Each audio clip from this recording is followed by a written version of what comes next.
DOYO Live Marketing Show. Little Gary Vaynerchuk homage today, and just wanted to let you know who dropped by the Schiraldi estate this morning. We recorded a podcast, so thanks so much, Lewis Lee, for having me on your podcast, and we're going to kill two birds with one stone right here. Get you on the DOYO Live show. Yeah, sure. And to give people a little bit of context, Lewis is a breakout session leader at DOYO Live this year, which is totally awesome that we have him back. The transformation happened so quickly. 2 years ago, he's sitting in a class of mine at Youngstown State that I teach in social media marketing. Last year, he comes to the conference as somebody that was an influencer and an evangelist of the conference, helps to make a viable connection at the event, gets an opportunity to go work in a professional environment in social media marketing, and now he's back this year presenting. Yeah. That was quick. Hey, thank you so much for coming on my podcast, and thanks for having me on the Facebook Live feed. Everyone out there, my name's Lewis Lee, and I'm the B2B social media coordinator at KeyBank in Cleveland, Ohio. And I'm going to be a session breakout speaker alongside my friend, the powerful Jonathan Pogot. And we're going to be talking about B2B versus B2C. And for those of you that don't know what those stands for, it's business to business versus business to consumer. And Jonathan and I don't believe in that. We don't believe in romanticizing between the two. We believe in a person-to-person approach or a P2P approach, and that's what we're going to be talking about. I love that topic. You know, the difficult thing for me is that we've got 15, 16 breakout sessions. 5 will be running simultaneously, and it's picking and choosing which ones I want to pop into. But I'm really excited for this because of the fact that I am a huge... Now, can they pick up audio? No? We're back. We're back. So, gotcha. Anyway, and in any B2B transaction, the last time I checked, there are people that are making the decision. So the fact of the matter is that we get so caught up in the B2C and the B2P in the B2B world, there's always human beings. In the B2B world, yes, it might be more of a collective decision. There might be more decision makers, but at the end of the day, there's still people that are making those decisions. Agree, and I believe that 10 times out of 10 times, there is a human being on the other side of the screen that you're putting your marketing content on. And I believe that that has to be accounted for, and that has to be considered when you're structuring your content marketing strategy. Yeah, no doubt. And so, you know, the other interesting thing about your breakout session with you partnering up and teaming up with John is the fact that John actually presented at Marketo's Marketing National, or their Marketo Summit, which over 5,000 people attend that conference in San Francisco. And so that's the type of level of talent that we've got obviously coming to DOYO Live this year, is the fact that, you know, multiple speakers are at some of the biggest, largest, most prestigious marketing conferences in the world, all going to be under one roof. But this is not about a DOYO Live. I want to talk a little bit more about the background. So, Lewis, you know, you're obviously a social media marketing manager with a huge Fortune 500 financial institution. What are some of the things that, I call them the blue bloods. So the blue bloods of industry are healthcare, financial, and insurance. Heavily regulated industries that operate very similarly when it comes to what you can say, what you can't say. Ralph Fajak's joining us. Thanks, Ralph, for dropping by. And by the way, Ralph is not just Mr. Stay Sassy Youngstown, which he's very sassy. He's also in the financial sector as well. Hey, Ralph. So what are some of the things that you can and cannot do in the financial sector, obviously from a social media marketing perspective? Yeah. That, of course. Yeah. I mean, talk to us about that. I mean, it is a highly regulated industry, and it's highly regulated for a good reason. I specifically work with parts of the bank that deal with publicly traded companies. So, really, with that being said, it's very regulated in the sense that we don't want to miscommunicate anything or give out information that's not supposed to be given out.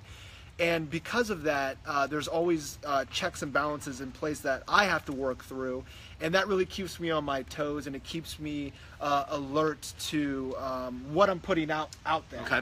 So but that doesn't mean that we take anything or hold anything back of what we're trying to communicate. Right. We are trying to build relationships, and we are trying to put content out there that's valuable, that brings education to people, and because of that, we just do it in a highly refined way. Right. Yeah, you know, in healthcare, you have to change your word up, so you can't say improve. Like at DOYO Live, we know that we could say, you come to DOYO Live, it's going to improve your marketing habits, it's going to grow your network. But in healthcare marketing, you'd have to say things like, it will impact your health. Exactly. Yeah, it's a lot of mays, a lot of coulds and shoulds or woulds. So what's the regulatory and legal field like to maneuver through when you're doing your day-to-day job? So on a day-to-day basis, any tweet or post that I put out there has to go through legal and compliance. So every tweet and every LinkedIn post has to be reviewed by our legal and compliance department. Wow. And on an additional note, if we have employees communicating with prospects online, each and every interaction must be tracked. Lewis Lee, breakout session leader at DOYO Live, social media marketing manager at a very large financial institution as well. We're allowed to say the name? Yeah, go ahead. KeyBank? Yeah, KeyBank. Yeah. So, how do you keep the spontaneity and also the engagement when, you know, social media is obviously such a bi-directional type of engagement that that you have? How do you keep the spontaneity behind it as well? Well, I think social media by nature is spontaneous. Right. And I think there's a lot of things happening in real time that we didn't account for. Okay. So looking at what people are engaging with and where things are going and kind of filling in the gaps and playing in the white space between that, taking advantage of that is something that keeps us spontaneous. So Ralph writes about the fact of the matter is that they can't guarantee, they cannot guarantee. No guarantees. No guarantees. I'm going to give you a bunch of my money. You're not going to guarantee that you're going to. That's a huge red flag, and rightfully so. And then solicitations as well. Yeah, solicitations. So, like, you can't have a call to action?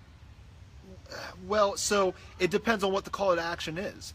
The call to action for us is, hey, come engage with our content. Come engage with our thought leadership. We have a white paper that is talking about the future of real estate capital. We have a white paper that's talking about the relationship between e-commerce and brick and mortar. Yep. That's the call to action. The call to action isn't, hey, come invest your money with us, because that's a big no-no. That's very interesting. What turned you on to social media? You know, where did that interest come from? Well, I believe that by nature, I'm a communicator. Okay. I'm a social butterfly, if you will. And I'm blown away by, I feel like I'm the luckiest man alive. To have that innate ability as a communicator, to be born in this time in history, where we can connect with hundreds, if not thousands, if not millions of people instantaneously, it's unheard of. Right. And because of that, I love to express myself and express what I'm learning with other people, and the ability to scale that expression is something that I'm drawn to, and that's why I love social media. Interesting. You know, it's and I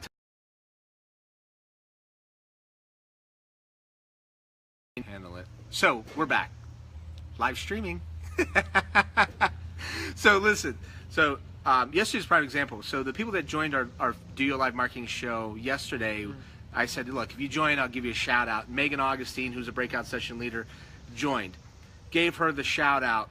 Somebody on her feed saw that post that didn't know about the marketing conference and was like, this is interesting. I would really like to attend. Yeah. That's the power of like this whole mechanism that gives you the ability to be able to communicate. So let me ask you this question. Have you taken any relationships that completely started from an online perspective into the real world, into real life? 100%.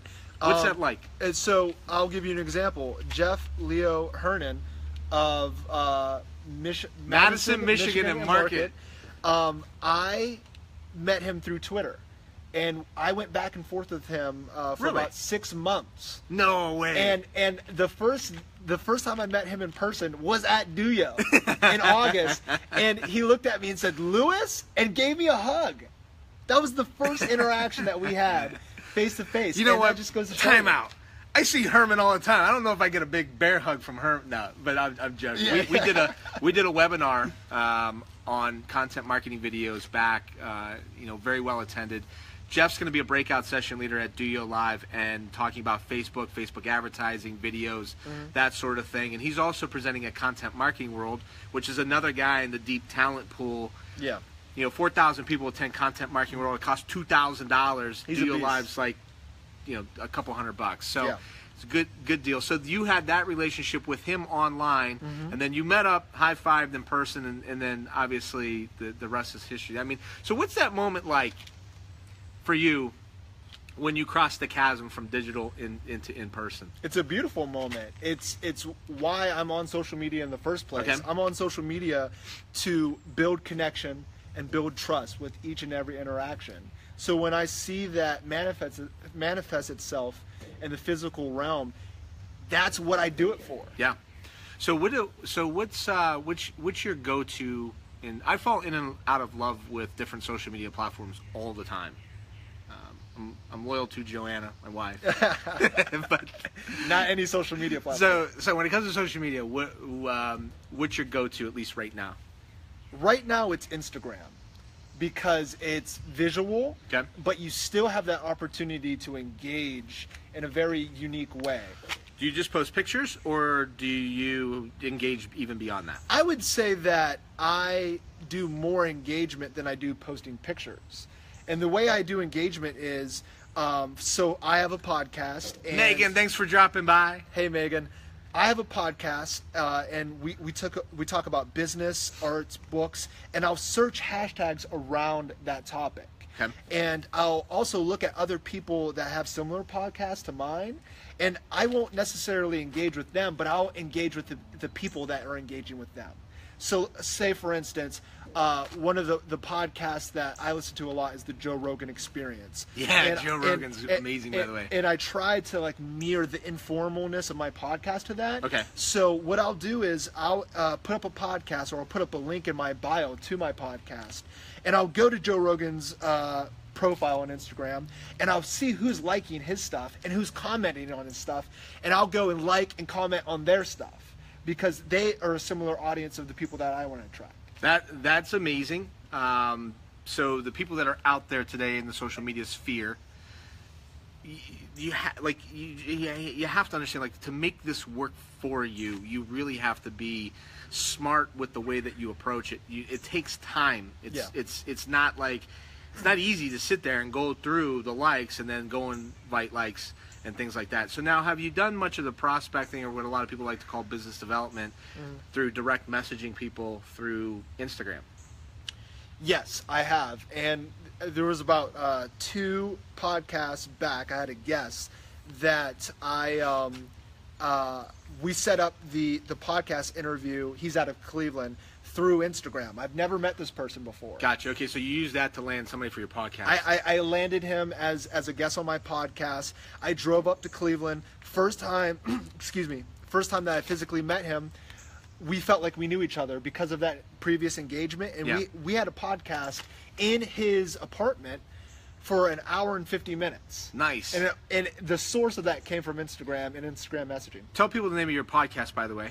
Conversations with Lewis. If you type in Lewis Lee in the Apple iTunes application, you'll be able to find it, or Stitcher. Yeah, absolutely. And Lewis stopped by my house today to record a podcast, which can't wait until that's out. But one of the ways that I'm approaching my prospecting business development on Instagram is that I do go down through like-minded accounts, find people in marketing, or find people in Youngstown, and I will shoot them. I'll look at their picture. I'll actually send them their own picture back. Whoa. And I'll make a comment, and I'll compliment them, when I do think that it's really intelligent, authentically, honest. Oh yeah, course, it's genuine. It's look, see that you're on Instagram, really like what you're doing. I want to take care of you. Want to invite you to DOYO Live. We've got an awesome conference lined up. Here's a promo code. Keep doing what you're doing. We will have a breakout session that is going to be about Instagram. That's awesome. So we've got Jamie Jameson, who on her Instagram following has built it up to over 25,000 followers and growing. Wow. When we did our Facebook Live, she was at like 19,000. Now she's at like 27 plus, and she reminds me of that all the time when I see her. That's awesome strategy, and I am going to steal that. So that's one of the ways that I obviously I leverage Instagram. What do you think about Twitter right now? What do I think about Twitter? I feel like we've been having this conversation for 2 years of like, where is it going? Where is it going to lead to? But I think that I'll steal this from Gary Vaynerchuk, that Twitter is the cocktail party of social media. It's weird for me to connect with your cousin that I don't know on Facebook and try to start engagement. It's less weird if I see them tweeting something and I jump into that conversation. Interesting. And engage with them that way. Do you still when somebody follows you, send them the video back for following you? No, I don't. I don't do that anymore. But that's because of time constraints. That was the best thing I've ever done. Was it effective? Oh, it was immensely effective. People were just like, dang. Like, so for people that don't know, people would connect with me. They would follow me on LinkedIn. I would shoot them a video, or 3 seconds, or Twitter, or yes, I'm sorry, on Twitter. I would send them a 3-second video saying, "Hey Bob, thanks for following me." And I'll tell you what, for every video that I did with that, I would probably get 3 to 5 extra followers. No way. Yeah. That is. It was a powerful strategy. I just don't do it anymore because of I commute an hour and a half one way, so that's why. No kidding. Yeah. I like it. So what's the one social media platform that, I mean, you obviously said Instagram that you go to, so you probably can't live without that one. What do you think about LinkedIn? I think LinkedIn has come a long way. And they're gonna go a long way. Really? With being acquired by Microsoft. Correct. I think there's a lot of exciting things to come on how they're gonna leverage that data that they have acquired and what they want to do moving forward. But when it comes to LinkedIn, I think it's highly underrated. Carry this for a second. We're a live show, but you gotta carry this for a second. No problem. I gotta let a dog out. Yeah. So when it comes to LinkedIn, I think it's the marketing tool to market your professional brand and to connect with people. It doesn't have to be that you're looking for a job now, or if you're looking for a sale. It's just an opportunity to extend your network. Are you getting much engagement beyond just the directory? Meaning this, that like, I mean, look, in this day and age, and again, you're doing a presentation at the conference about throwing B2B and B2C out the window.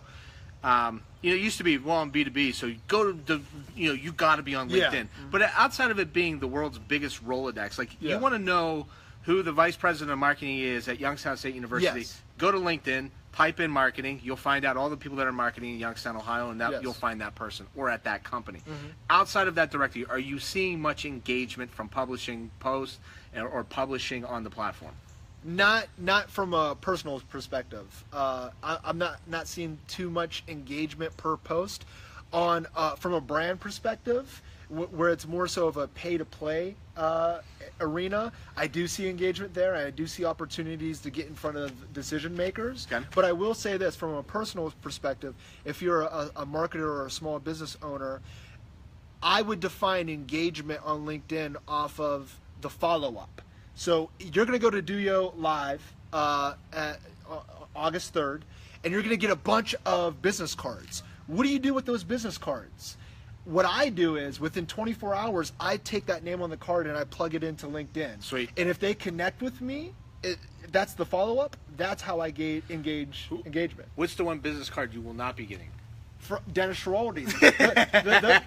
The first time I met you, I asked for your business card, and you say I don't have one. And I was like, a marketing guy that doesn't have a business card? I know, but you know what? Like, you can hold your phone up, and I tell you what. So, yes, and I still don't carry a business card. I carry my phone. If you're socially savvy, I'm probably going to snap a selfie and then tag you on Instagram. I'm going to just directly just grab my phone Yes. and say, Exactly. you know, or give you my, I'll take your card because it takes control of the situation, and that's why I've done that. I will tell you though, I had lunch about 3 months ago with a very important, a high-level CEO of a very big business, and we sat and had lunch, and that was actually the one time I kind of kicked myself, because that's the type of person that would take your business card, put it in their top drawer, and when 6 months or 9 months rolls around, they're going to say, I remember I had lunch with somebody that can solve that problem. Let me go to my drawer and go get that card. So this is like the one time where I said, maybe I need to get like the gold banded business card, and that's when I whipped that one. Anyway, digressing a little bit. I've seen no engagement from LinkedIn. Our engagement between this year and last year, since the Microsoft acquisition,